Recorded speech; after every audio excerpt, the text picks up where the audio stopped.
فاسألوا أهل الذكر إن كنتم لا تعلمون.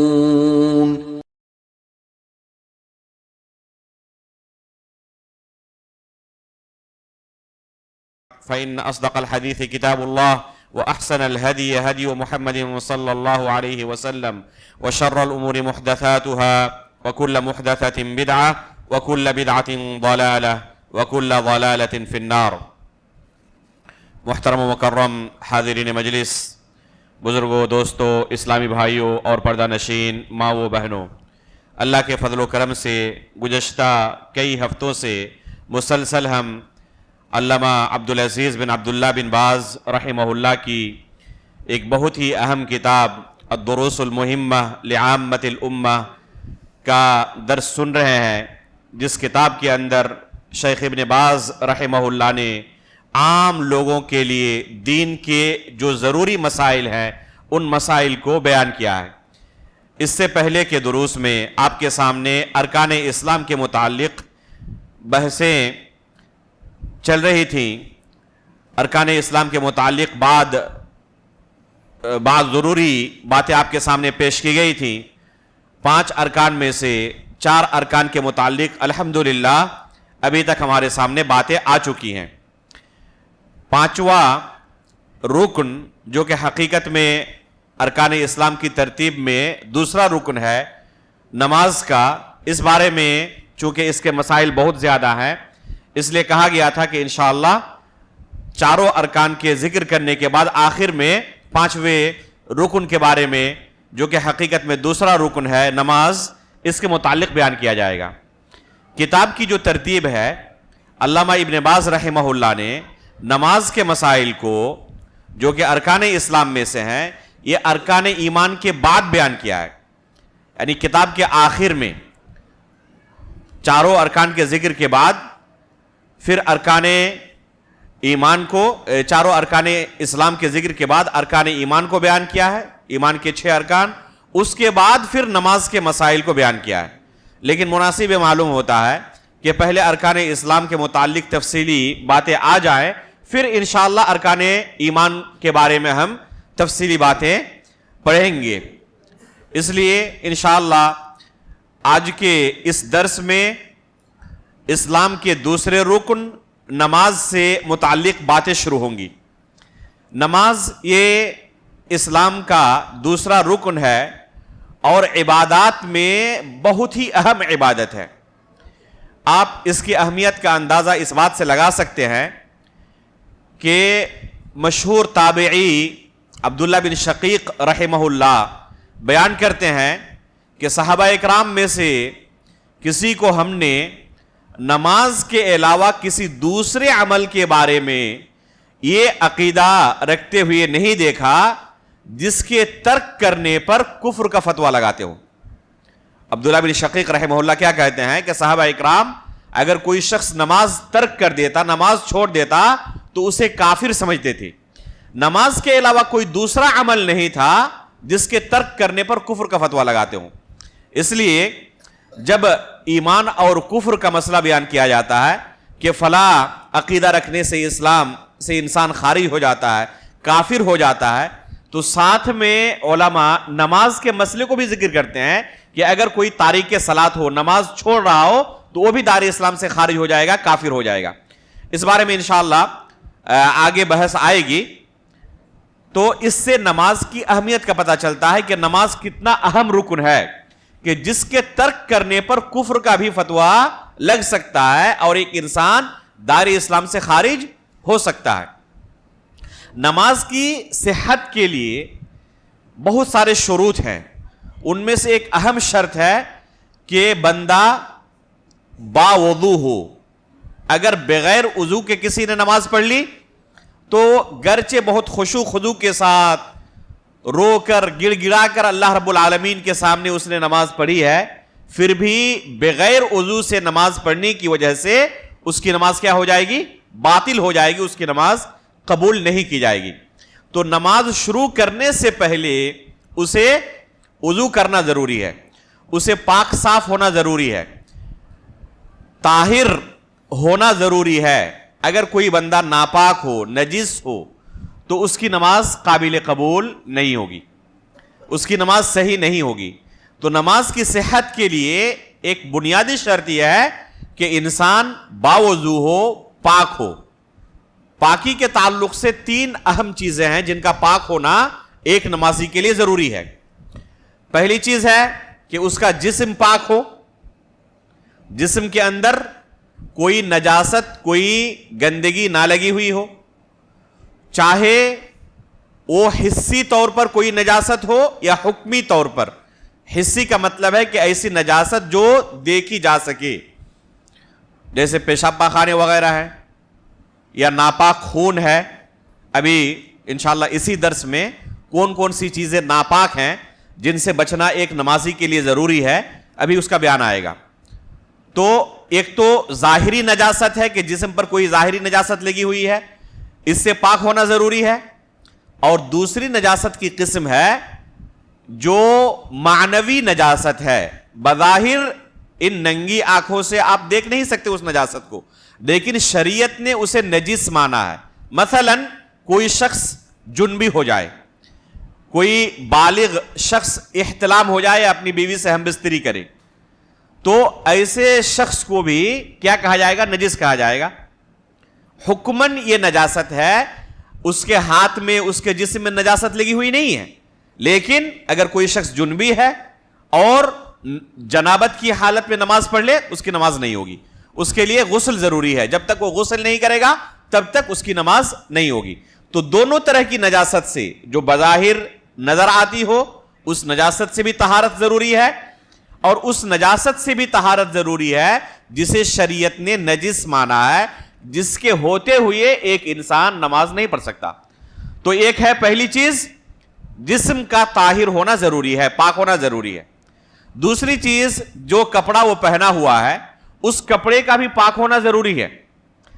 اگر جسم طاہر ہے لیکن کپڑے میں نجاست لگی ہوئی ہے, مثلا پیشاب لگا ہوا ہے, پاخانہ لگا ہوا ہے, یا کوئی اور دوسری نجاست لگی ہوئی ہے, تو اس کی نماز صحیح نہیں ہوگی.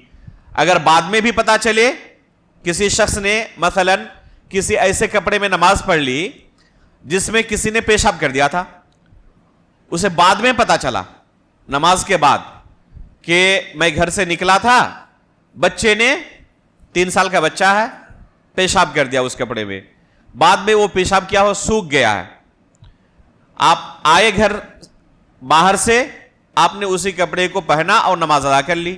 بعد میں گھر والوں نے بتایا کہ اس کپڑے میں بچے نے پیشاب کر دیا تھا, تو آپ کو وہ نماز دہرانی پڑے گی, کیونکہ یہ کپڑا کیا ہے؟ ناپاک ہے جس میں آپ نے نماز پڑھی ہے. تو کپڑے کا بھی پاک ہونا ضروری ہے. تیسری چیز, اس زمین کا پاک ہونا ضروری ہے جس زمین پر آپ نماز پڑھ رہے ہو. اگر اس زمین پر نجاست لگی ہوئی ہے تو اس زمین پر بھی نماز نہیں ہوگی. تو 3 چیزوں میں نجاست سے پاک ہونا ضروری ہے, جسم کا, کپڑے کا اور اس زمین کا, چاہے وہ اس طرح پختہ زمین ہو جس طرح ہماری یہ مسجد ہے, یا کوئی عام زمین ہو, کسی میدان میں کوئی نماز پڑھ رہا ہو, کھیتوں کے درمیان نماز پڑھ رہا ہو, اس کا پاک ہونا ضروری ہے. تو یہ ایسی چیزیں ہیں جن کا جاننا ہر نمازی کے لیے ضروری ہے. اگر کسی کو ان مسائل کا علم نہیں ہے اور اس نے نماز تو بظاہر لوگ جس طرح پڑھ رہے ہیں اس طرح پڑھ لی, اور اسے پتا ہی نہیں تھا کہ یہ چیزیں نماز کے صحت کے لیے مضر ہے, تو اس کی نماز ہوگی؟ گرچہ اس نے نماز پڑھی ہے لیکن اس کی نماز شریعت کے مطابق نہیں ہوئی. اس لیے یہ ایسے مسائل ہیں جن کا جاننا ہر شخص کے لیے ضروری ہے, چاہے وہ پڑھنا لکھنا جانتا ہو یا نہ جانتا ہو, لیکن ان مسائل کا جاننا ہر مسلمان کے لیے ضروری ہے. اسی سے اس کتاب کی اہمیت کا پتہ چلتا ہے کہ کتنی اہم کتاب ہے ایک عام مسلمان کے لیے. یہ بنیادی مسائل ہے جن کا جاننا ہر مسلمان کے لیے ضروری ہے کہ وہ ان مسائل کو جانے اور علم کی روشنی میں عمل کرے. ضرورت ہر شخص کو پڑتی ہے, کوئی شخص ایسا نہیں ہے جو جنبی نہ ہوتا ہو, ناپاک ہر کوئی ہوتا ہے. پیشاب پاخانہ یہ اللہ رب العالمین نے ہماری جسم کے ساتھ اسے شامل کر دیا ہے, ہر شخص کو اس کی ضرورت پڑتی ہے. لیکن اس سے طہارت کیسے حاصل ہوگی؟ طہارت حاصل کرنے کا طریقہ کیا ہے یہ بھی بتا دیں کہ یہ جو نجس چیزیں ہیں، ایک تو جاننے کی ضرورت ہے کون سی چیزیں نجس ہیں، دوسری چیز کہ اگر نجاست لگ جائے تو اس سے طہارت حاصل کرنے کا کیا طریقہ ہے۔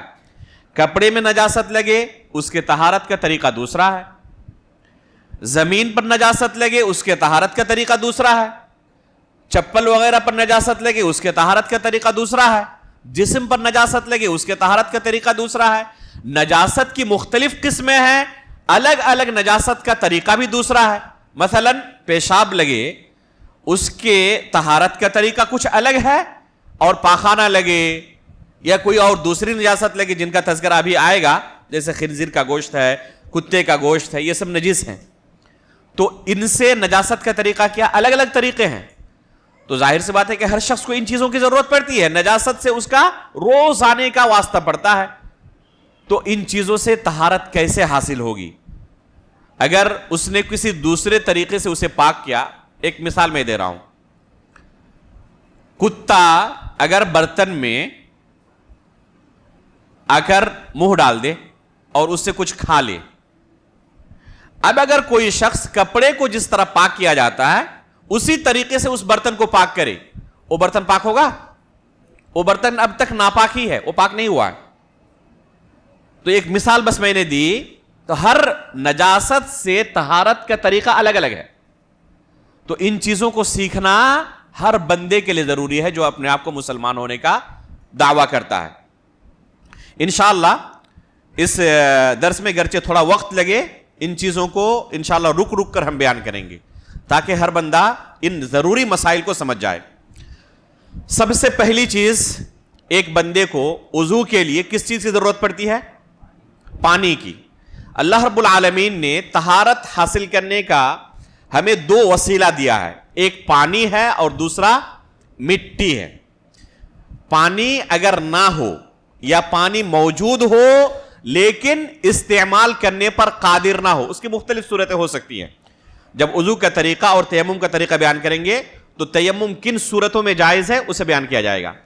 تو ان دو چیزوں سے ہم طہارت حاصل کر سکتے ہیں، پانی سے اور مٹی سے۔ پہلے پانی کے مسائل کو بیان کرنا ضروری ہے کیونکہ پانی اصل ہے طہارت حاصل کرنے کے لیے۔ پانی کی کل 3 قسمیں ہیں جو فقہا بیان کرتے ہیں، لیکن حقیقت میں اگر دیکھا جائے تو 2 ہی قسمیں ہیں جو ہمیں دنیا میں پانی ملتے ہیں، جن سے ہم اپنے ضروریات کے کاموں میں استعمال کرتے ہیں۔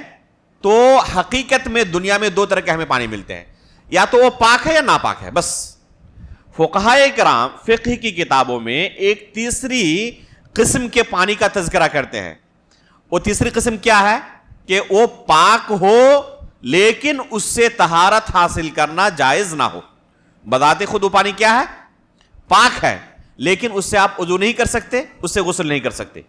ایک تیسری قسم بیان کرتے ہیں فقہائے کرام فقہ کی کتابوں میں، حقیقت میں دنیا میں اس پانی کا وجود نہیں ہے، اور جسے وہ پانی کہتے ہیں اسے عام لوگ پانی نہیں کہتے۔ مثال کے طور پر آپ کھانا پکا رہے ہیں، سبزی پکا رہے ہیں، گوشت مچھلی پکا رہے ہیں، آپ نے اس میں پانی ڈالا ہے نہیں ڈالا پکانے کے لیے؟ تو پانی ہے نا، لیکن کیا اسے کوئی پانی کہتا ہے؟ اس کا شوربہ کہتا ہے۔ وہ شوربہ ہے، سالن ہے، تو کہتے ہیں کہ یہ پانی کی تیسری قسم ہے جو پاک تو ہے لیکن اس سے آپ وضو نہیں کر سکتے، غسل نہیں کر سکتے۔ نبیذ جانتے ہیں؟ پانی میں کھجور کو آپ چھوہارے کو ڈبو دیں، صبح آپ دیکھیں تو اس کا رنگ بالکل بدل چکا ہے، اس کا پورا عرق اس پانی کے اندر چھوہارے کا آ چکا ہے۔ اس کو کیا کہتے ہیں؟ نبیذ کہتے ہیں۔ یہ جوس جو آپ پیتے ہیں اس میں پانی رہتا نہیں رہتا؟ تو نبیذ سے، جوس سے، شوربے سے، سرکہ سے، سرکہ جانتے ہیں نا؟ اپیل کا، سیب کا سرکہ ہوتا ہے، دکانوں میں ملتا بھی ہے۔ تو ان چیزوں سے طہارت حاصل نہیں کر سکتے۔ یہ پاک تو ہیں، فقہا کہتے ہیں کہ یہ پانی کی تیسری قسم ہے جو پاک ہے، لیکن اگر کوئی غسل کرنا چاہے ناپاک ہے تو اس کا غسل صحیح نہیں ہے۔ کوئی وضو کرنا چاہے اس طرح کے پانی سے، اس کا وضو صحیح نہیں ہوگا. تو کہتے ہیں کہ تیسری قسم ہے پانی کی جو پاک تو ہے لیکن اس سے طہارت حاصل کرنا جائز نہیں ہے. لیکن حقیقت میں آپ بتائیں کہ کیا اس کو کوئی پانی کہتا ہے؟ اس کو کوئی پانی نہیں کہتا. وہ یا تو شوربہ ہے یا سالن جس کو کہتے ہیں, یا تو آپ اس کو کیا کہیں گے, نبیذ کہیں گے, یا تو اس کو آپ جوس کہیں گے یا سرکہ کہیں گے. یہ پانی نہیں ہے, اس کو کوئی پانی نہیں کہتا. تو حقیقت میں جسے ہم پانی کہتے ہیں وہ دو ہی طرح کے ہیں, یا تو وہ پاک ہے, اور اگر پاک ہے تو اس سے طہارت حاصل کرنا جائز ہے. وضو میں بھی استعمال کر سکتے ہیں, غسل میں بھی آپ اس کو استعمال کر سکتے ہیں. اور دوسری قسم ہے جو ناپاک ہے. دوسری قسم ہے پانی کی جو ناپاک ہے, جس سے وضو بھی جائز نہیں, جس سے غسل بھی جائز نہیں, اور عام ضروریات زندگی کے لیے بھی جس کا استعمال جائز نہیں. مثلا آپ اس کو ٹوائلٹ میں استعمال نہیں کر سکتے, اس سے آپ برتن وغیرہ نہیں دھل سکتے, کپڑے نہیں دھل سکتے. عام ضروریات زندگی کے لیے, زندگی میں بھی نجس پانی کا استعمال کیا ہے, جائز نہیں ہے. تو پانی کی حقیقت میں یہی دو قسمیں ہیں, یا تو پاک ہے یا ناپاک ہے. اگر پاک ہے تو اس سے آپ طہارت حاصل کر سکتے ہیں, وضو بھی کر سکتے ہیں, غسل بھی کر سکتے ہیں. تو دو قسمیں ہوئی پانی کی, پاک پانی یا ناپاک پانی. اب سوال پیدا ہوتا ہے کہ کون سا پانی پاک ہے, کون سا پانی ناپاک ہے. یہ بہت اہم مسئلہ ہے. جب تک اس کو ہم نہیں جانیں گے تو ایسا ہو سکتا ہے کہ ہم ناپاک پانی سے غسل کر کے, وضو کر کے نماز شروع کر دیں اور ہماری نماز ہی باطل ہو جائے. یا ایسا بھی ہو سکتا ہے کہ حقیقت میں وہ پانی پاک ہے اور ہم اسے ناپاک سمجھ رہے ہیں, اپنے عقل سے, قیاس سے سمجھ رہے ہیں کہ یہ پانی کیسے پاک ہو سکتا ہے, یہ تو ناپاک پانی ہے. اور اس وجہ سے اب اس کے علاوہ اس بندے کے پاس کوئی دوسرا پاک پانی نہیں ہے. ایک پانی اس کے پاس موجود ہے جسے وہ کیا سمجھ رہا ہے کہ یہ ناپاک ہو چکا ہے, اور دوسرا پانی اس کے پاس موجود نہیں ہے. تو کیا کرتا ہے, وہ تیمم کر کے نماز پڑھ لیتا ہے, حالانکہ اس کے پاس جو پانی تھا وہ پاک تھا, ناپاک نہیں تھا شرعی نقطۂ نظر سے. اس وجہ سے تیمم سے پڑھی گئی اس کی نماز اب اس کی صحیح ہوگی, غلط ہوگی؟ صحیح نہیں ہوگی, غلط ہوگی, کیونکہ اس کے پاس پانی موجود تھا اور وہ پانی پاک تھا. عدم علم کی بنا پر, علم نہ ہونے کی بنا پر اس نے اس کو ناپاک سمجھا ہے, حالانکہ وہ پانی پاک تھا. اور اس طرح کے ایک دو مثالیں نہیں ہیں, ابھی انشاءاللہ آپ کے سامنے تذکرہ آئے گا. بہت سارے ایسے پانی ہیں جن کو لوگ ناپاک سمجھتے ہیں. پانی کے بہت سارے ایسے اقسام ہیں جن کو لوگ کیا سمجھتے ہیں, سماج و معاشرے کے اندر پوچھ کے دیکھ لیں, بہت سارے لوگ ناپاک سمجھتے ہیں. بلکہ بہت سارے طلبہ علمی مدرسوں کے اندر پڑھنے والے طلبہ بھی وہ سوچتے ہیں کہ یہ پانی ناپاک ہے, حالانکہ دلائل کے مطابق ہمیں ایسی دلیلیں نہیں ملتی جس وجہ سے ہم اس کو ناپاک کہہ سکیں. بعض فقہا کے اقوال ملتے ہیں, فقہی کتابوں کے اندر اس طرح کے اقوال ملتے ہیں, خصوصاً فقہ حنفی کے اندر, لیکن دلیل نہ ہونے کی بنا پر ہم اسے ناپاک نہیں کہہ سکتے. اصل پانی کے اندر یہ ہے کہ وہ پاک ہے, اور یہ پانی ہمیں ملتا کہاں سے ہے؟ پانی ملتا ہے اصل اللہ رب العالمین کی طرف سے, آسمان سے نازل ہوتا ہے. قرآن کریم کے اندر اللہ رب العالمین نے کیا کہا اپنی نعمتوں کو بیان کرتے ہوئے, وَأَنزَلْنَا مِنَ السَّمَاءِ مَاءً طَهُورًا, کہ ہم نے آسمان سے پاک پانی کو نازل کیا. تو اصل جو پانی آسمان سے نازل ہوتا ہے وہ پاک ہوتا ہے. اس کی صفت اللہ رب العالمین نے کیا بیان کی قرآن کے اندر, وَأَنزَلْنَا مِنَ السَّمَاءِ مَاءً طَهُورًا, کہ یہ پانی پاک ہے. تو اصل کسی بھی پانی کا پاک ہونا ہے.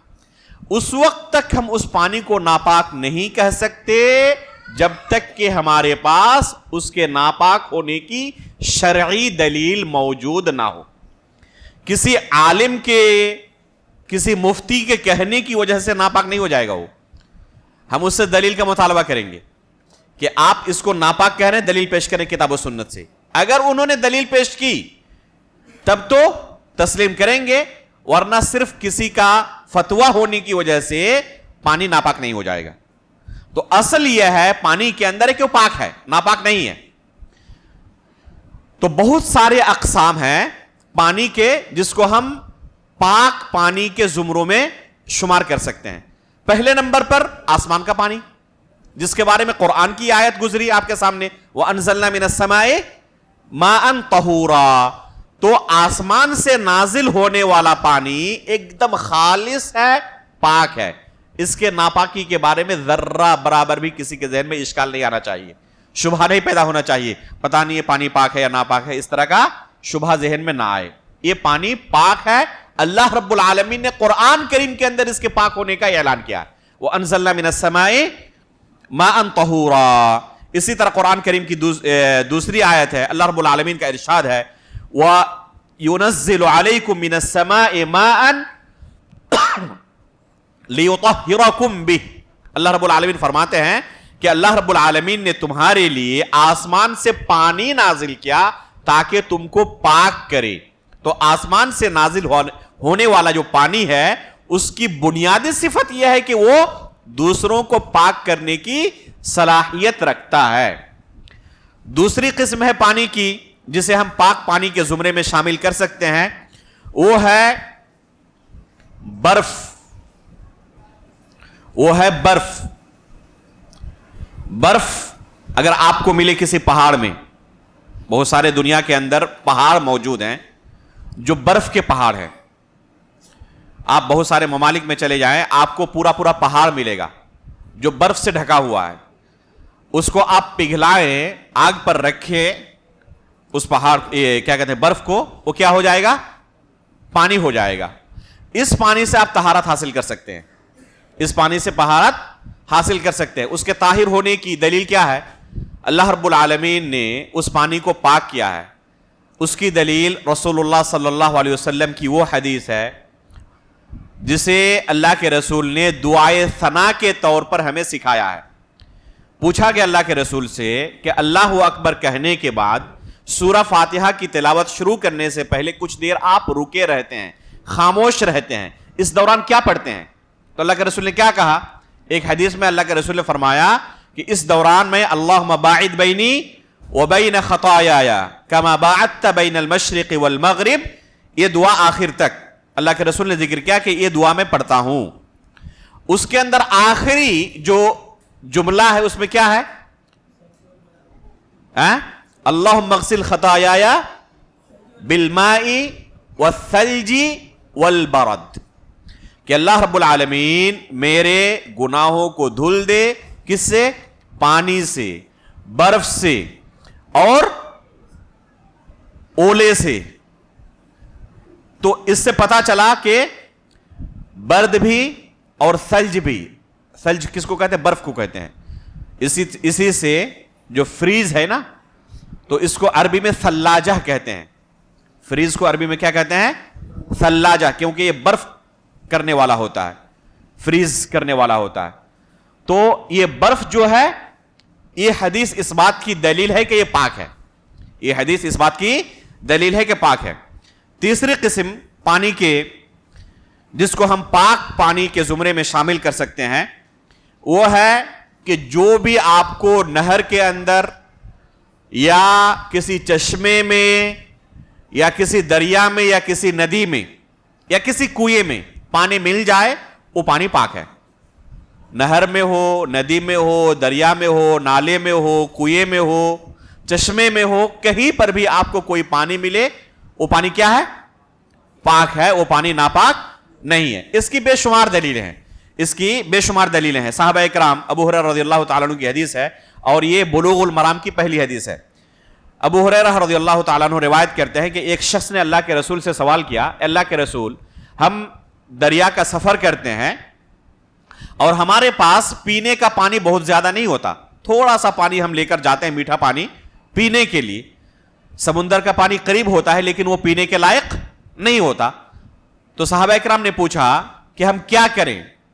تو اللہ کے رسول نے کہا ہوا الطہور ماؤہ, سمندر کے پانی کے بارے میں پوچھا اللہ کے رسول سے کہ کیا سمندر کا پانی ہم استعمال کر سکتے ہیں؟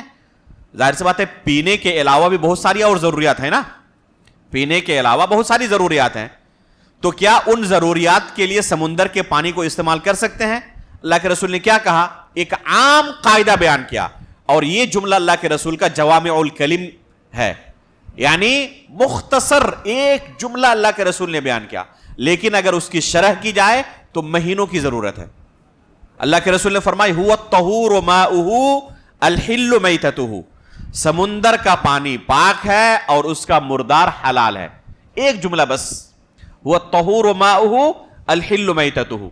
مدینہ یونیورسٹی کے ہمارے ایک پروفیسر تھے ڈاکٹر سعود الجربوعی رحمہ اللہ, جو کورونا کے زمانے میں اچانک ہمیں خبر ملی کہ شیخ کی وفات ہو گئی ہے, تو ہمیں انہوں نے پی ایچ ڈی کے مرحلے میں پڑھایا تھا. ان کی ایک کتاب ہے موٹی سی, صرف اس حدیث کی شرح میں, هو الطہور ماؤه الحل میتته, اللہ کے رسول کے ایک کلمے کی شرح انہوں نے ایک موٹی جلد میں کی ہے. اس سے آپ سمجھ سکتے ہیں کہ یہ کتنی عظیم حدیث ہے. تو اس حدیث کے اندر بے شمار مسائل موجود ہے, فقہ سے متعلق, عقیدے سے متعلق, تربیت سے متعلق. تو ان میں سے ایک مسئلہ یہ ہے کہ سمندر کا پانی کیا ہے؟ پاک ہے. سمندر کے پانی کو وضو کے لیے, غسل کے لیے استعمال کر سکتے ہیں. غالباً ابو حاتم الرازی رحمہ اللہ یا ابو زرع الرازی رحمہ اللہ کا ایک قصہ تاریخ کی کتابوں میں موجود ہے. وہ دریائی سفر میں تھے, کہیں علم طلب کرنے کے لیے جا رہے تھے, اور کشتی کے اندر ناپاک ہو گئے, جنبی ہو گئے. غسل کی ضرورت ہے اور غسل کے لائق پانی اپنے پاس ہے ہی نہیں. سمندر کا پانی ہے لیکن استعمال کرنا بس میں نہیں. تو انہوں نے اپنے ساتھیوں سے کہا کہ میرا ہاتھ آپ لوگ کس کر پکڑیں اور مجھے دریا میں ڈبو دیں اور پھر اٹھا لیں, تو اس طریقے سے میں غسل کر لوں گا اور اس طریقے سے میں طہارت حاصل کروں گا. ساتھیوں نے اسی طرح کیا. خلاصہ یہ کہ دریا کا پانی کیا ہے؟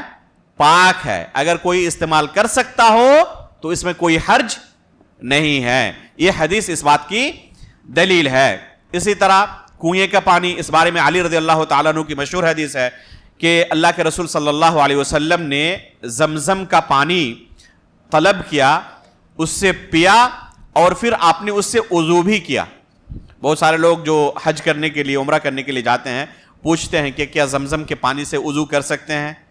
تو جائز, اس میں کوئی حرج نہیں. اللہ کے رسول نے خود اس سے وضو کیا ہے. لیکن اگر آپ کے پاس موجود ہے دوسرا پانی, تو اس پانی کو چونکہ بہت اہم ہے, اس کو وضو کے لیے, غسل کے لیے, دوسری ضروریات کے لیے استعمال کرنے سے بچنا چاہیے, اس لیے کہ وہ پانی کیا ہے؟ کم ہے. جس طرح آپ عام زندگی میں اگر آپ کے پاس پینے لائق پانی ہو تو دوسرے کام استعمال نہیں کرتے آپ, تو اسی طرح اس پانی کا اہتمام کرنا چاہیے. یہاں تک کہ سعودی عرب کے لوگ, مکہ کے اندر رہنے والے لوگ بھی اس پانی کو اس طرح کے کاموں میں استعمال نہیں کرتے, کیونکہ وہ پانی کیا ہے؟ کم ہے اور مشقت سے اسے حاصل کیا جاتا ہے. وہ ہر جگہ متوفر نہیں ہے, صرف ایک ہی جگہ دستیاب ہے, اور وہ کیا ہے؟ اسی کنویں کے اندر جو خانہ کعبہ حرم شریف کے اندر موجود ہے, لیکن وہ پاک ہے. یہ حدیث اس بات کی دلیل ہے کہ دنیا کے اندر کسی بھی کنویں کا پانی کیا ہے؟ اصل حکم اس کا یہ ہے کہ پاک ہے. اصل حکم اس کا یہی ہے اس کے پاک ہے وہ. اسی طرح بئر بضاعہ والی حدیث ہے, مشہور حدیث ہے. بئر بضاعہ یہ مسجد نبوی کے احاطے میں اب آ گیا ہے, جو پیچھے طرف خواتین کے نماز پڑھنے کی جگہ ہے. آج کل تقریباً 13 number 14 number get Masjid Nabawi کا, تو وہاں پر یہ کنواں اس وقت پایا جاتا تھا جس کو کیا کہا جاتا ہے؟ بئر بضاعہ. اس کنویں کی صفت جو حدیث کے اندر ملتی ہے وہ یہ ہے کہ اس کنویں کے اندر, یہ کنواں نچلی سطح پر تھا اور آس پاس کا علاقہ اونچی سطح پر تھا, جس سے جب بارش ہوتی تو تمام طرح کی گندی چیزیں اس کنویں کے اندر آ جاتی. چاہے کہیں پر کتا مرا ہوا ہو, کہیں پر حیض و نفاس کے کپڑے پڑے ہوئے ہوں, اور دوسری گندی چیزیں, تو وہ سب بارش کے پانی سے بہہ کر اس کنویں میں آ جاتی تھی. صحابہ اکرام نے اس کنویں کے متعلق اللہ کے رسول سے سوال کیا کہ اس کنویں کے پانی کا کیا حکم ہے؟ تو اللہ کے رسول نے کیا فرمایا؟ ان الماء طہور لا ينجسه شیء, کہ پانی کا حکم یہ ہے کہ پاک ہے, اسے کوئی چیز ناپاک نہیں کر سکتی. ایک دوسری روایت میں ہے اذا كان الماء قلتين لم يحمل الخبث, کہ پانی اگر 2 قلے سے زیادہ ہو تو وہ گندگی کو ایک گندگی اسے متاثر نہیں کرتی, اسے نجس نہیں کرتی. یہ بہت ہی عظیم حدیث ہے. پہلی بات کہ اس حدیث کی صحت کے بارے میں کافی اختلاف ہے, اور راجح یہی معلوم ہوتا ہے کہ یہ حدیث ثابت ہے, قابل استدلال ہے, دلیل بن سکتی ہے فقہی مسائل کے لیے اور عقدی مسائل کے لیے اور دوسرے مسائل کے لیے. یہ حدیث ثابت ہے, راجح یہی ہے, گرچہ بعض علماء نے اس پر کلام کیا اور اسے ضعیف بھی کہا ہے. فقہ کے بے شمار مسائل اس حدیث سے پتہ چلتے ہیں. ان میں سے ایک اہم مسئلہ یہ ہے کہ پانی کا اصل حکم یہ ہے کہ وہ پاک ہے.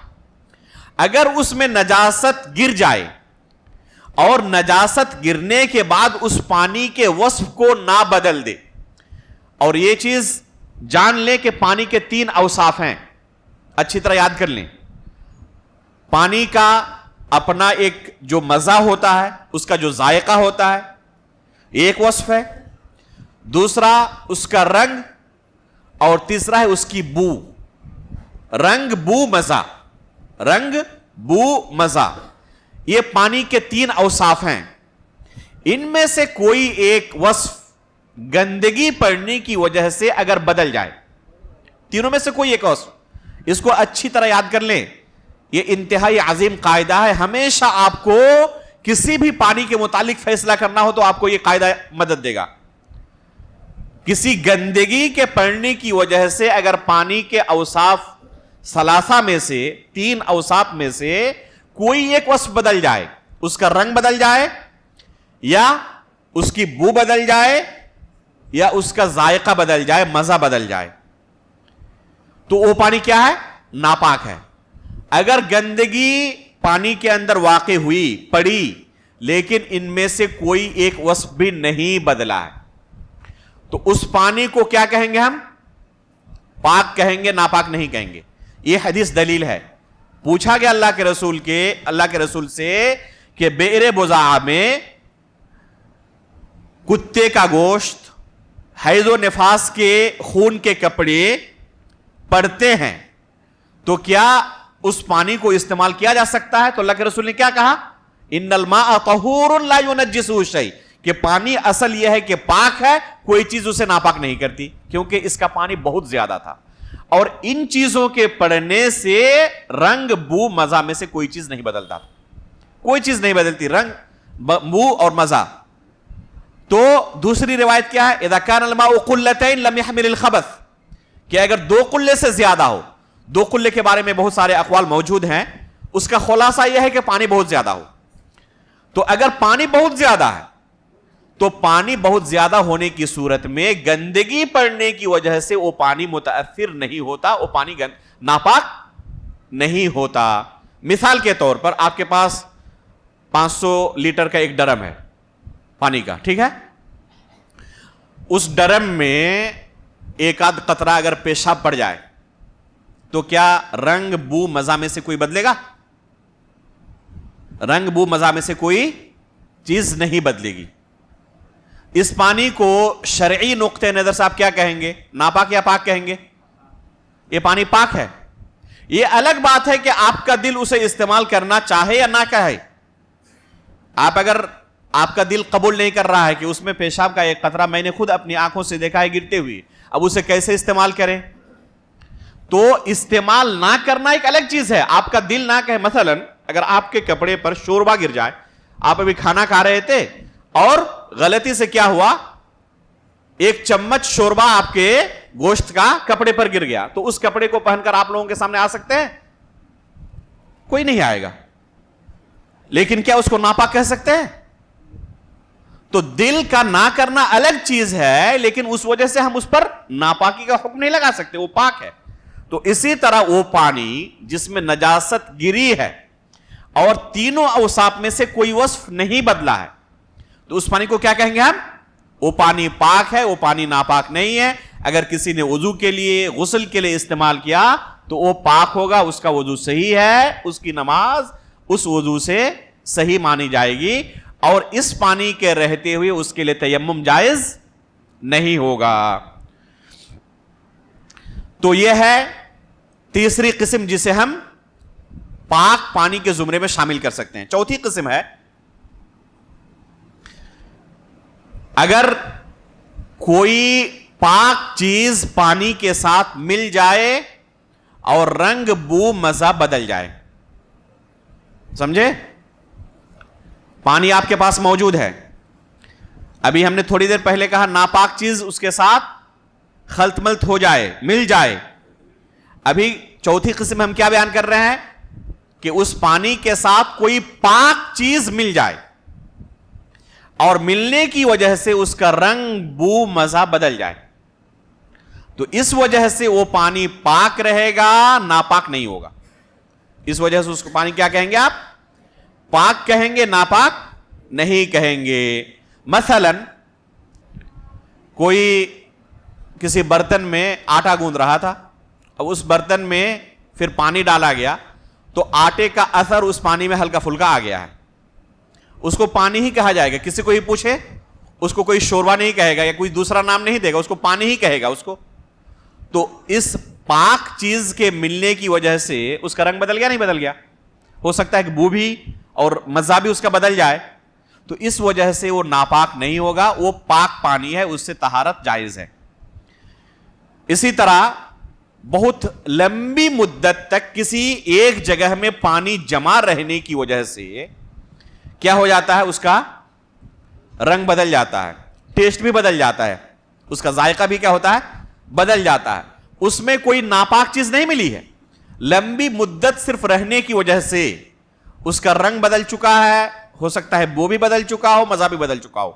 اس پانی کو ناپاک نہیں کہیں گے, پانی پاک ہے.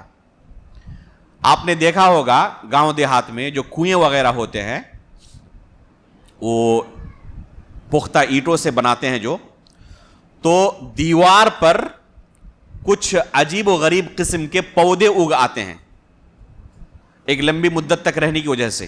دیکھا ہے نہیں دیکھا؟ اس طرح دیوار پر اگر پانی وہاں موجود ہے تو ان پودوں کی وجہ سے, یا مان لیجئے کہ کہیں پر کوئی تالاب ہے اور وہیں پر کوئی درخت ہے جس کے پتے ہمیشہ اس پانی میں گرتے ہیں, تو اس پانی کا رنگ بالکل بدل جاتا ہے.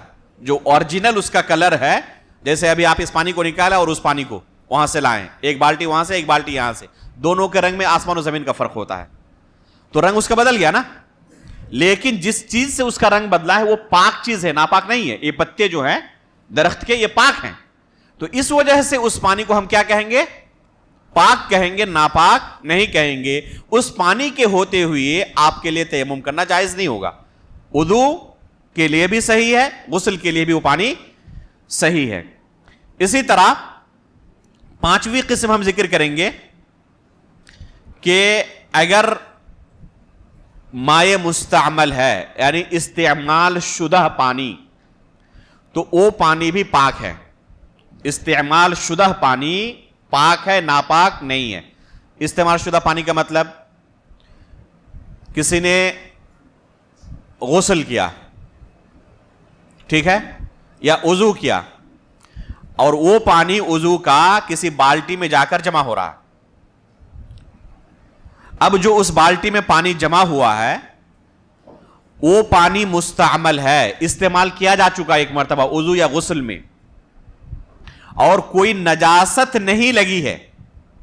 یعنی جس راستے سے پانی ہو کر گزرا ہے اس بالٹی تک پہنچتے اس راستے میں کہیں پر کوئی نجاست نہیں تھی, صرف کیا ہوا ہے, ایک مرتبہ استعمال کیا جا چکا ہے.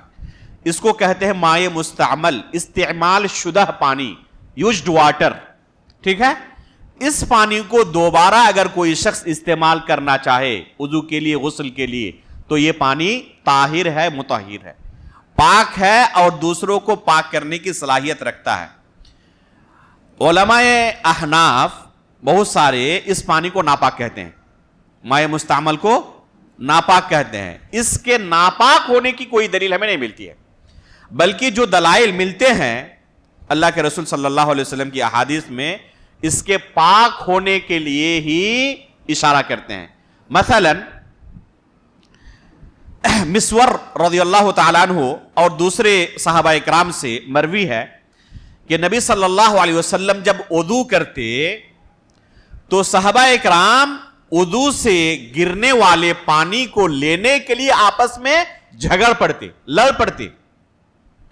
مسور بن مخرمہ رضی اللہ تعالیٰ عنہ اس حدیث کے راوی ہیں, اور دوسرے صحابہ کرام نے بھی اسی عمل کو نقل کیا ہے. مثلا عروہ بن مسعود الثقفی رضی اللہ تعالیٰ عنہ صلح حدیبیہ کے موقع پر مکہ والوں کی طرف سے آتے ہیں. اس وقت تک انہوں نے اسلام قبول نہیں کیا تھا. یہ مکہ کے اندر انتہائی ذہین شخص تھے, انتہائی چالاک تھے. جب بھی ضرورت پڑتی کسی بڑے بادشاہ سے بات کرنے کے لیے انہی کا انتخاب کرتے. کہتے ہیں کہ اس سے پہلے میں کئی مرتبہ نجاشی بادشاہ کے پاس جا چکا تھا, ہرقل کے پاس, قیصر کے پاس, جو بڑے بڑے بادشاہ تھے اس زمانے کے, ان کے پاس میں جا چکا تھا ایلچی بن کر, نمائندہ اور قاصد بن کر. جب صلح حدیبیہ کا موقع آیا تو مکہ والوں نے مجھے بھیجا اللہ کے رسول سے بات کرنے کے لیے.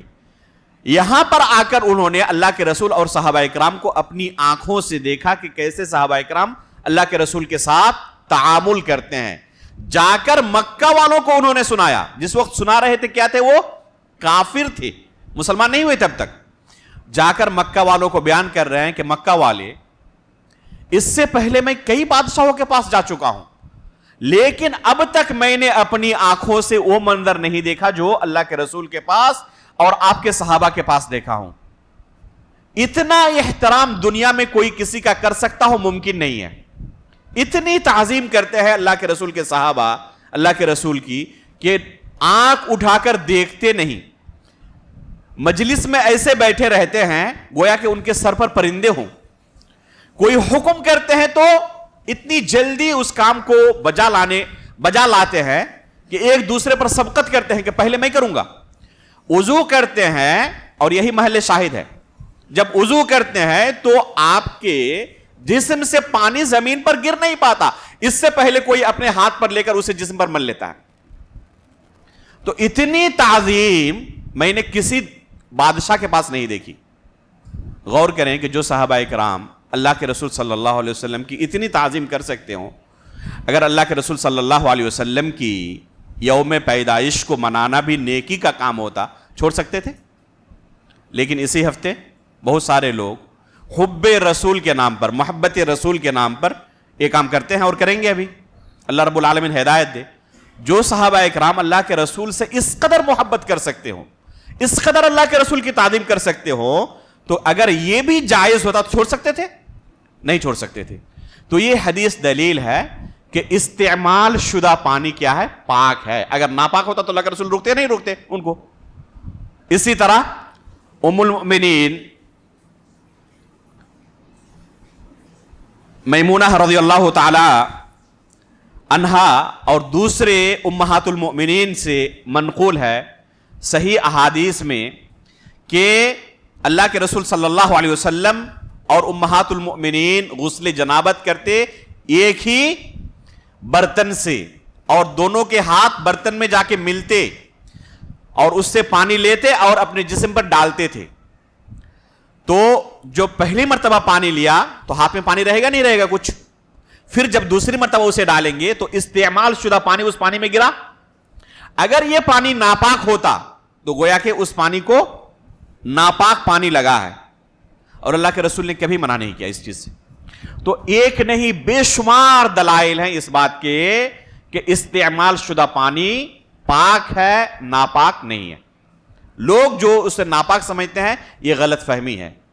والد محترم مولانا اشرف الحق رحمانی رحمہ اللہ, ان کی تعلیم پوری دارالعلوم مونات بھنجن میں ہوئی تھی, جو کہ احناف کا ایک مشہور مدرسہ ہے. آخری 2 سال جامعہ رحمانیہ میں انہوں نے تعلیم حاصل کی تھی, اس لیے ان کو رحمانی کہا جاتا ہے.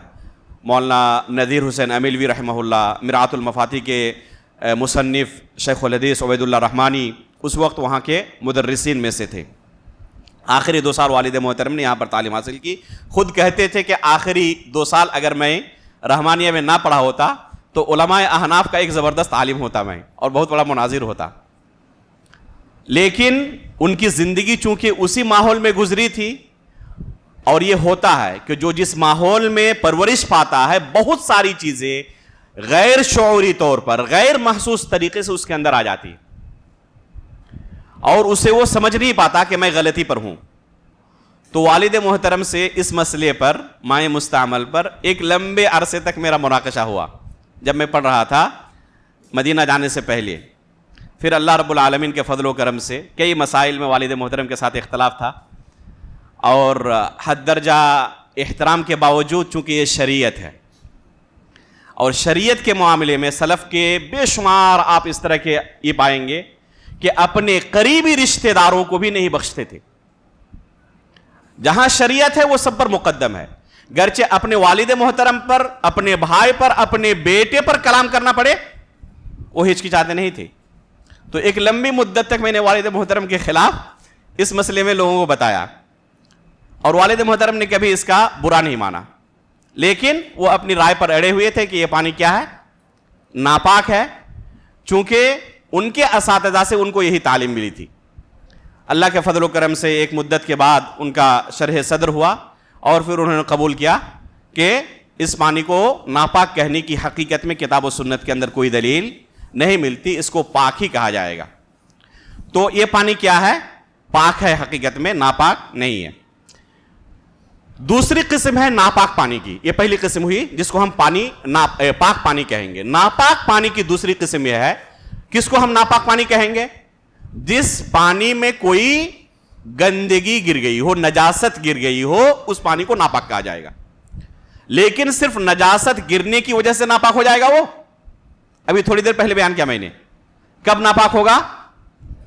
پانی کے 3 اوصاف میں سے کوئی وصف بدل گیا ہو. کیا کیا ہے وہ؟ رنگ، بو، مزہ.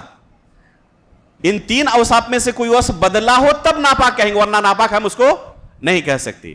اس لیے جاننے کی ضرورت ہے کہ کون سی چیزیں ناپاک ہیں جن کے گرنے کی وجہ سے یہ پانی ناپاک ہو سکتا ہے. پہلی چیز ہے انسان کا پیشاب و پاخانہ. انسان کا پیشاب و پاخانہ ناپاک ہے اگر پانی میں گر جائے، اور تینوں اوصاف میں سے کوئی وصف بدل جائے تو پانی کیا ہو جائے گا؟ ناپاک ہو جائے گا. اور انسان کے پیشاب و پاخانے کے ناپاک ہونے کی دلیل دینے کی ضرورت نہیں ہے، اجماع ہے اس بارے میں. اور کوئی دنیا کا ایسا بندہ نہیں ملے گا آپ کو جو انسان کے پیشاب و پاخانے کو پاک کہہ سکتا ہو. مشہور حدیث ہے، اللہ کے رسول نماز پڑھ رہے تھے جوتے میں، صحابہ اکرام بھی جوتا پہن کر نماز پڑھ رہے تھے. دوران نماز اللہ کے رسول نے کیا کیا؟ جوتا اتار دیا. صحابہ اکرام نے دیکھا نماز کی حالت میں اتار دیا. پتا نہیں انہیں کہ اللہ کے رسول نے کیوں اتارا. بعد میں اللہ کے رسول نے پوچھا کہ آپ لوگوں نے جوتا کیوں اتار دیا؟ انہوں نے کہا اللہ کے رسول ہم نے آپ کو دیکھا اتار دیا، ہمارے لیے اتنا کافی ہے، آپ نے کیا ہمارے لیے اتنا کافی ہے. یہ اتباع کا جذبہ تھا صحابہ اکرام کے یہاں. اللہ کے رسول نے کہا کہ نماز کے دوران جبریل علیہ السلام میرے پاس آئے، انہوں نے خبر کی کہ آپ کے پیر میں گندگی لگی ہوئی ہے، نجاست لگی ہوئی ہے، اس لیے میں نے اسے اتار دیا. یہ کس بات کی دلیل ہے کہ اللہ کے رسول عالم الغیب نہیں تھے؟ اگر عالم الغیب ہوتے تو پہلے اتار دیتے.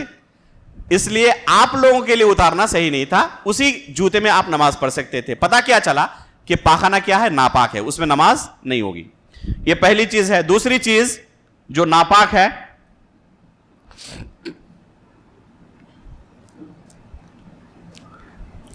حیض و نفاس کا خون. حیض و نفاس کا خون یہ ناپاک ہے، پاک نہیں ہے. ہم حیض و نفاس کی قید لگا رہے ہیں. اس سے کیا پتا چلا کہ دوسرے جو بھی خون ہے حیض و نفاس کے علاوہ، وہ خون کیا ہے؟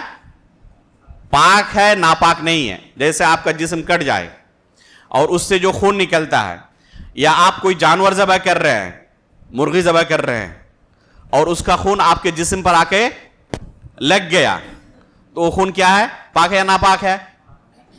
صرف ایک خون کے بارے میں اختلاف ہے جس کو دم مسفوح کہتے ہیں. جاری خون. جب جانور کو ذبح کرتے ہیں تو آپ نے دیکھا ہوگا کہ ایک دم فورس کے ساتھ، تیزی کے ساتھ خون نکلتا ہے، اس کو کہتے ہیں دم مسفوح. اس دم مسفوح کے بارے میں اختلاف ہے علماء کے درمیان. بہت سارے علماء، بلکہ جمہور کی رائے یہ ہے کہ یہ خون ناپاک ہے. اور بہت سارے ایسے بھی علماء ہیں جو کہتے ہیں، گرچہ تعداد میں ان کی تعداد ان کے بالمقابل کافی کم ہے، جو کہتے ہیں کہ یہ خون کیا ہے؟ پاک ہے، ناپاک نہیں ہے. دلائل کے حساب سے گرچہ ان کی تعداد کم ہو، یہی قول راجح ہے. ابھی تفصیل بیان کرنے کا وقت نہیں ہے دلائل کو. میں اس بارے میں ایک مضمون لکھا ہوں اور فری لانسر کے اردو ویب سائٹ میں یہ مضمون موجود ہے کہ جسم سے نکلنے والا خون پاک ہے یا ناپاک. اس مضمون کو پڑھ لیں, تقریباً 10 منٹ میں انشاءاللہ پڑھ لیں گے. اس میں دلائل کا تذکرہ ہے. بعض علماء نے کہا کہ اس خون کے ناپاک ہونے پر اجماع ہے. اگر حقیقت میں اجماع ہوتا تو ہم اس کو پاک نہیں کر سکتے تھے, لیکن اجماع کا دعویٰ غلط ہے. صحیح یہ ہے کہ اس بارے میں اجماع نہیں ہے, یہ مختلف فی مسئلہ ہے, اور دلائل کی روح سے اس کا پاک ہونا ہی راجح ہے, ناپاک ہونا راجح نہیں ہے. صرف اس خون کو ہم ناپاک کہیں گے جس کے لیے ہمیں دلیل ملتی ہے, اور وہ کون سا خون ہے؟ حیض و نفاس کا خون. حیض و نفاس کے علاوہ جو بھی خون ہو وہ پاک ہے, ناپاک نہیں ہے. اس کا مطلب کہ اگر کپڑے پر آپ کا لگ جائے یا جسم پر لگ جائے یا جہاں نماز پڑھ رہے ہیں وہاں پر لگ جائے تو آپ کی نماز درست ہے, باطل نہیں ہے. تیسری چیز جو ناپاک ہے وہ ہے ودی. ودی کہتے ہیں پیشاب کے بعد جو ایک اردو میں اس کو کیا کہتے ہیں, قطرے نکلتے ہیں جو پیشاب نہیں ہوتے, جو پیشاب کے راستے سے کچھ قطرے نکلتے ہیں جو گاڑھے ہوتے ہیں, ٹھیک ہے, جو پیشاب نہیں ہوتے اس کو کیا کہتے ہیں؟ ودی کہتے ہیں. یہ ناپاک ہے, یہ بھی ناپاک ہے. پیشاب جس طرح ناپاک ہے یہ بھی ناپاک ہے. چوتھی چیز مذی. مذی ہے جو بالغ شخص ہے, چاہے عورت ہو یا مرد ہو, اس کے ذہن میں اگر خواہشات نفس کے تعلق سے خیالات ابھرے تو پیشاب کے راستے سے اگر کوئی مادہ خارج ہو جو منی نہیں ہے تو اس کو کہتے ہیں مذی, ٹھیک ہے. یہ ناپاک ہے, یہ پاک نہیں ہے. اگر یہ نکل جائے یا کپڑے پر لگ جائے تو وہ کیا ہو جائے گا؟ ناپاک ہو جائے گا. لیکن اس کے پاک کرنے کا طریقہ الگ ہے, اس کے پاک کرنے کا طریقہ الگ ہے. تو اسی راستے سے پیشاب بھی نکلتا ہے, ودی بھی نکلتا ہے جو پیشاب کے بعد میں نے کہا, مذی بھی نکلتا ہے اور منی بھی نکلتا ہے, ٹھیک ہے. ہر ایک کا حکم الگ الگ ہے. پیشاب ناپاک ہے, اس کے طہارت کا طریقہ الگ ہے. اگلے درس میں انشاءاللہ طہارت کا طریقہ ہم بیان کریں گے کہ پیشاب لگے تو اس سے طہارت کا کیا طریقہ ہے. ودی اور مذی کے طہارت کا طریقہ الگ ہے, اور منی جو ہے راجح یہ ہے کہ یہ پاک ہے, ناپاک ہی نہیں ہے. سمجھے؟ مذی ناپاک ہے, ودی ناپاک ہے, لیکن منی یہ ناپاک نہیں ہے. بہت سارے لوگ یہ سوچتے ہیں کہ منی ناپاک ہے. منی اگر لگ جائے, جیسے کوئی شخص جنبی ہو جائے, رات کو خواب میں کیا ہو گیا, وہ جنبی ہو گیا, احتلام ہو گیا اسے, ٹھیک ہے, جس کو کیا کہتے ہیں اپنی زبان میں, ہو سکتا ہے یہاں پر عام زبان میں کوئی دوسرا لفظ استعمال ہوتا ہو, بہت سارے لوگ نہ سمجھتے ہو, نائٹ فال ہے. تو نائٹ فال اگر کسی کو ہو جائے تو کیا ہو جائے گا؟ وہ ناپاک ہو جائے گا. تو جو منی نکلا ہے, یہ منی کپڑے پر اگر لگا ہوا ہے تو یہ ناپاک نہیں ہے, یہ ناپاک نہیں ہے, یہ پاک ہے. اما عائشہ رضی اللہ تعالیٰ عنہ خود کہتی ہیں کہ اللہ کے رسول کے کپڑے میں منی لگا ہوا ہوتا تھا اور میں کھرچ دیتی تھی, وہ گاڑھا ہو جاتا کپڑے پر تو اس کو میں کیا کرتی, کھرچ دیتی تھی, اور اللہ کے رسول اسی کپڑے کو پہن کر نماز پڑھتے. غسل نہیں کرتی تھی, دھوتی نہیں تھی. بلکہ ایک حدیث میں ہے کہ ایک شخص مہمان ہوا اللہ کے رسول کے گھر میں, اور صبح اما عائشہ رضی اللہ تعالی عنہا نے ان کو دیکھا کہ اس منی کو جس کیا کہتے ہیں کپڑے سے کیا کر رہے, دھو رہے ہیں. تو ان کو ٹوکا اور کہا کہ اگر صرف آپ کھرچ دیتے نا تب بھی کافی تھا, دھونے کی ضرورت نہیں تھی. ایک کس بات کی دلیل ہے کہ وہ ناپاک نہیں ہے. تو منی کے ناپاک ہونے کی کوئی دلیل ہمیں نہیں ملتی, اور اصل ہے اس کا پاک ہونا, اصل ہے اس کا پاک ہونا. تو مذی ناپاک ہے, منی ناپاک نہیں ہے. اگلے درس میں انشاءاللہ ہم بیان کریں گے, ابھی وقت نہیں ہے. ایسی چیزوں کو جو لوگ ناپاک سمجھتے ہیں, جیسے کہ منی لوگ ناپاک سمجھتے ہیں لیکن وہ پاک ہے, اور بہت ساری چیزیں ہیں جو لوگ ناپاک سمجھتے ہیں لیکن وہ پاک ہے, ناپاک نہیں ہے. جو اور ناپاک ہیں, ایک ہے میتا. میتا یعنی مردار, کوئی جانور جو حلال ہے لیکن اس کو شرعی طریقے سے ذبح نہیں کیا گیا ہے تو وہ ناپاک ہے. اگر مر جائے تو خود بخود مر جائے, یا اس کو غیر شرعی طریقے سے کوئی مار دے, جیسے اس کے پیٹ کو کسی نے مارا اور 2 ٹکڑا ہو گیا, مر جائے گا نہیں مر جائے گا؟ تو غیر شرعی طریقے سے اس کو مارا گیا تو یہ کیا ہے؟ میتہ ہے. اگر میتہ ہے تو ناپاک ہے. بہت سارے لوگ اس کو نہیں جانتے ہیں. جیسے گھر میں کوئی مرغی ہو مر جائے, بکری ہو مر جائے, اب وہ ناپاک ہے, اب اس کو آپ پکڑ کے ہاتھ سے لے جا رہے ہیں پھینکنے کے لیے, تو آپ کا ہاتھ کیا ہو چکا ہے؟ ناپاک ہو چکا ہے. اگر اس میں رطوبت ہے, اگر وہ بھیگا ہوا ہے اور آپ کے جسم پر اس کا اثر آ گیا, کپڑے پر اثر آ گیا, تو یہ ناپاک ہو چکا ہے. جب تک زندہ تھا پاک تھا وہ, لیکن جیسے ہی اچانک وفات ہوئی اس کی, وہ ناپاک ہو چکا ہے, وہ پاک نہیں ہے اب. تو میتہ کیا ہے؟ ناپاک ہے. اسی طرح خنزیر کا, سور کا گوشت یہ ناپاک ہے. 7ویں نمبر پر کتا ناپاک ہے. 8ویں نمبر پر درندے کا گوشت, درندے کا گوشت جیسے کتے کا گوشت ہے, درندہ مطلب جیسے چیتا ہے, درندہ ہے, شیر ہے, درندہ ہے. اس کا گوشت کیا ہے؟ بھالو جیسے ہے, درندہ ہے. اس کا گوشت کیا ہے؟ ناپاک ہے. یعنی اگر وہ پانی پر گر جائے تو کیا ہو جائے گا؟ وہ ناپاک ہو جائے گا. 9ویں نمبر پر گدھے کا گوشت, گدھے کا گوشت کیا ہے؟ ناپاک ہے. اور آخر میں ہم ذکر کریں گے کہ ہر وہ جانور جسے ناپاک کہا گیا ہے, جو ناپاک ہے, جیسے کتا ہے, سور ہے, ناپاک ہے. یہ جانور ہی ناپاک ہے. چیتا ناپاک نہیں ہے, ٹھیک ہے, اس کا گوشت ناپاک ہے, لیکن چیتا ناپاک نہیں ہے. لیکن کتا کیا ہے؟ نجس عین ہے. سور, خنزیر, پگ یہ نجس عین ہے. تو اس طرح کے جانور جو ناپاک ہیں, تو ان کی ہڈی بھی, ان کے بال بھی, ان کے سینگ بھی, یہ سب کے سب ناپاک ہیں. ہڈی بھی, بال بھی, سینگ بھی, یہ سب کے سب کیا ہیں؟ ناپاک ہیں. اگر ان میں رطوبت ہو, یعنی بھیگا ہوا ہو, اور آپ کے جسم پر یا کپڑے پر یا اس جگہ پر جہاں پر وہ بیٹھا ہوا تھا اس کا اثر آ گیا ہو, تو ناپاک ہو جائے گا. لیکن اگر سوکھا ہوا ہو تو وہ ناپاک نہیں ہے. مثلا ایک کتا ہے, ایک دم سوکھا ہوا ہے, اس پر کوئی بھی تری نہیں ہے, بھیگا ہوا نہیں ہے.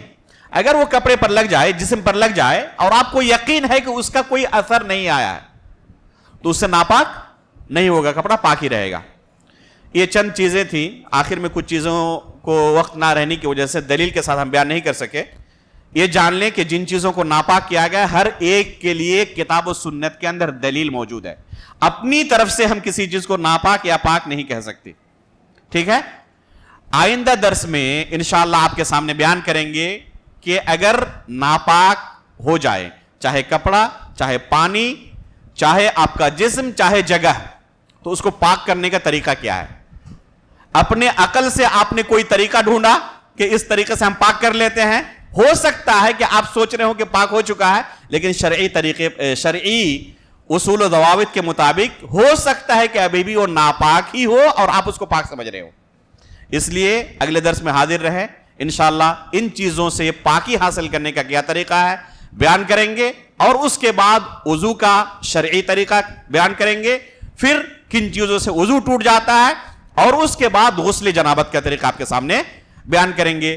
یہ مسائل بیان ہو جائے, پھر انشاءاللہ ہم نماز کا مسئلہ, نماز کے جو مسائل ہیں اور نماز کا جو طریقہ ہے, انشاءاللہ ان چیزوں کو بیان کریں گے. تو یہ انتہائی اہم دروس ہے. آج کے درس میں بھی بہت ساری چیزیں ہو سکتا ہے کہ آپ لوگوں کو پہلی مرتبہ معلوم ہوئی ہوں, تو ان دروس کے اندر حاضر رہا کریں. اپنے دوستوں کو, رشتہ داروں کو, ان کو بھی لائیں, اس لیے کہ ضرورت ہر مسلمان کی ہے ان چیزوں کو جاننے کی. بہت سارے طلبہ علم بھی جو مدرسے کے اندر پڑھتے ہیں, ان مسئلوں کے تعلق سے پوچھیں, ہو سکتا ہے کہ آپ کو صحیح جواب نہ دے پائیں. اس لیے ان مسائل کو سیکھیں. ضرورت ہر ایک کو ہے. عمل ہر کوئی کرتا بھی ہے, لیکن بلا علم, علم نہ ہونے کی بنا پر صحیح طریقے پر عبادت اللہ کی نہیں کر پاتا. اللہ رب العالمین سے ہم دعا کرتے ہیں کہ اللہ رب العالمین دین کے ان بنیادی مسائل کو سمجھنا, سیکھنا, ان پر عمل کرنا ہمارے لیے آسان کر دے. آمین. تقبل رب العالمین. وصلی اللہ علی نبینا محمد. سبحانک اللہم و بحمدک, اشہد ان لا الہ الا انت, استغفرک و اتوب الیک.